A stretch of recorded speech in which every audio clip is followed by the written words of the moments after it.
Hey there, welcome back to Creating Magic during this holiday season and thriving during the holidays and during this strange, surreal year that is 2020. If you happen to be watching this video after 2020, please know these tips are tips that I have learned over 20 years of personal and professional fitness, health, and wellness experience.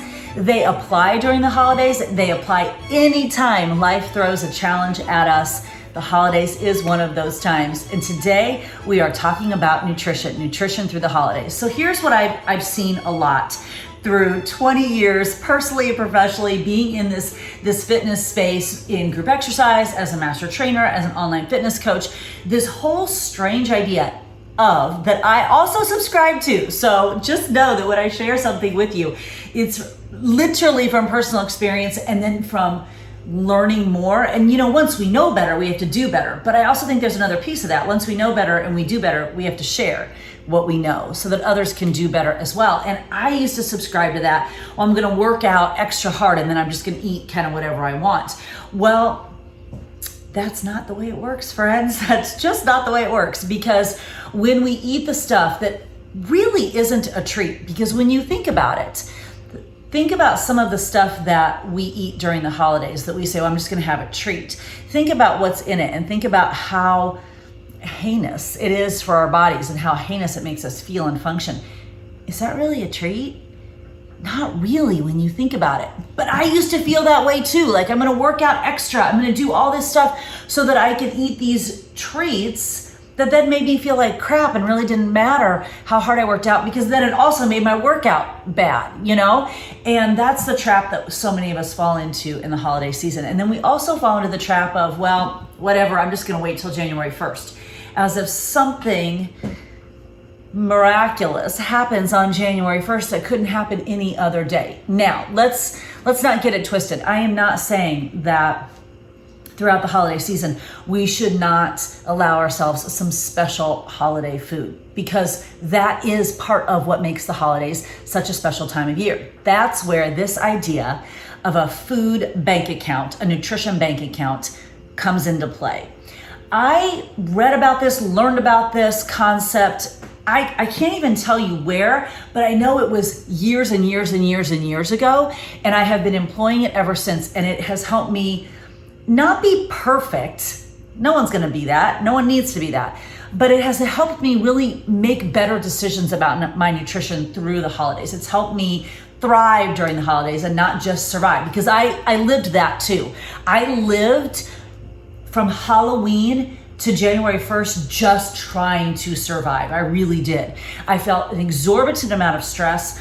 I did not have tools for my fitness and my nutrition. I did not have a community to support me. I just didn't know what I didn't know. And I just felt like when we did Halloween, it was sort of like grip on with your fingernails till January 1st and hope you come out on the other side alive, and we'll start again on January 1st. That is no way to spend 2 months, and to be so stressed out about what you're eating and how you're moving your body and how you're feeling, because what you're eating and how you're moving your body is affecting how you're feeling, and it's affecting how you're enjoying the holidays. That's no way to spend 2 months out of 12, because I don't get that back. I don't get any of that time back. So what I can do now is do better, because I know better, so I can do better and I can share it with you. And this concept of a food bank account that I learned years and years ago is this. Imagine your nutrition, imagine your calories, imagine what you want to eat is in a bank account. And when you decide to have a holiday food, you're making a withdrawal from that bank account. And when you're making a withdrawal from that bank account, let's make a withdrawal from that bank account for something that we can't get any other time. Okay, here's an example. Not during the holidays, but an example. When my daughters and I traveled to Paris as part of Shaun T Trains Europe, and we were in Paris, we had never been to Paris before, and our hotel was really close to the Eiffel Tower, and there was this amazing cafe. You could sit in the cafe and literally look at the Eiffel Tower.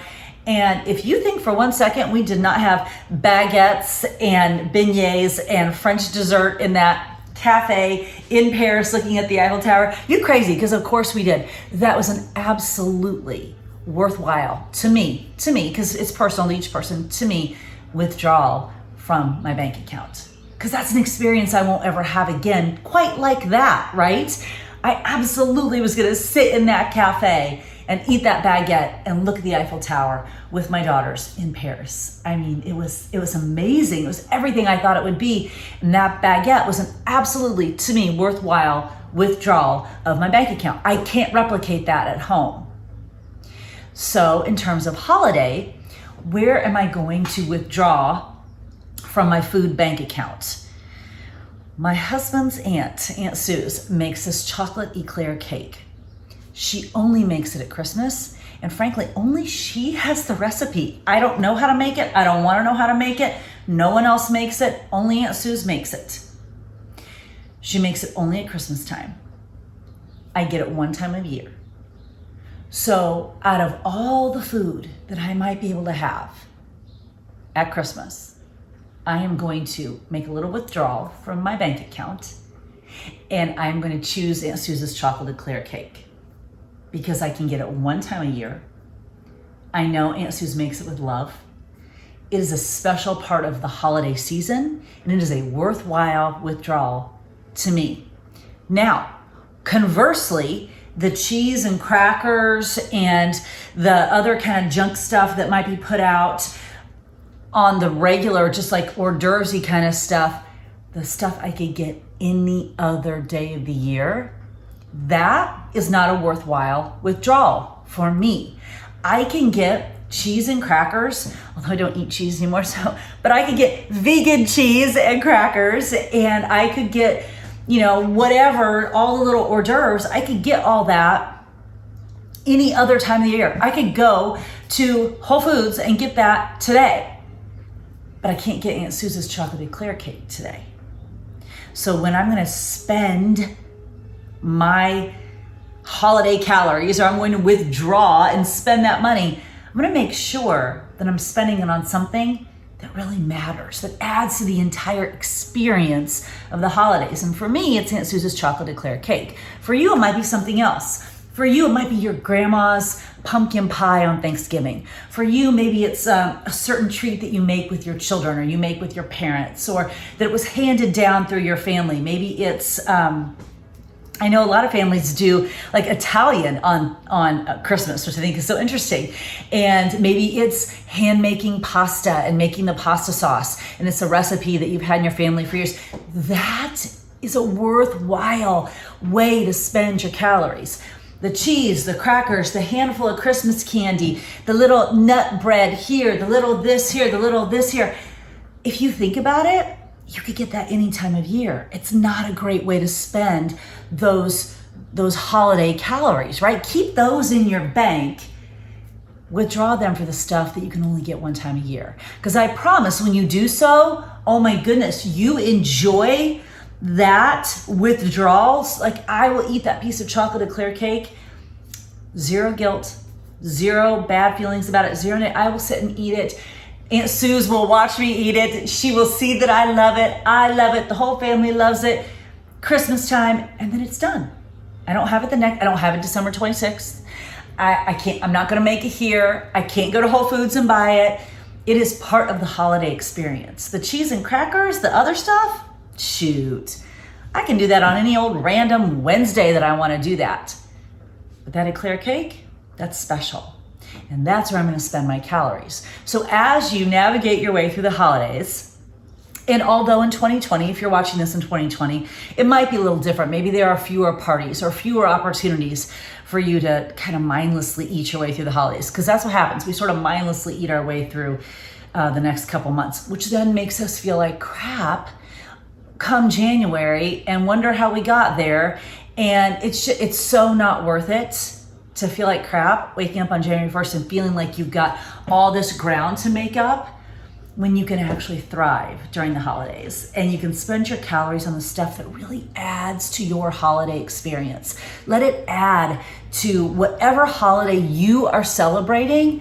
Let what you eat and who you eat it with and how you eat it add to your holiday experience and not be something you regret when you wake up on January 1st. I promise that if you make those intentional decisions, if you think about it, if you think, okay, I am now making a withdrawal, I'm spending my calories on this, and you put yourself in an environment where you're enjoying that with family and friends, and you think about what that particular meal or dish or recipe means to you, that withdrawal is so worth it. It's so worth it, and there's no guilt, and you don't wake up feeling like crap. And that one piece of chocolate eclair cake, or that one piece of pumpkin pie, or that one Italian meal does not wreck you. You don't have to check it. You won't wreck it, because you will have been consistent all year, and you will have mindfully chosen how to spend those calories, which makes all the difference come January. So as you navigate through this holiday season, through 2020 and through the years to come, life will throw challenges at you, life will throw stressors at you.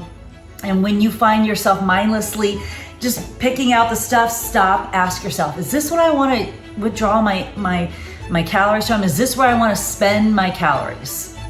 And if the answer is, well, I could actually get this anytime, take a breath, choose again. Keep those calories in that bank for another day when you spend them mindfully and intentionally, and maybe with some family and friends, and really make it count. And that way you can thrive during the holiday season this year.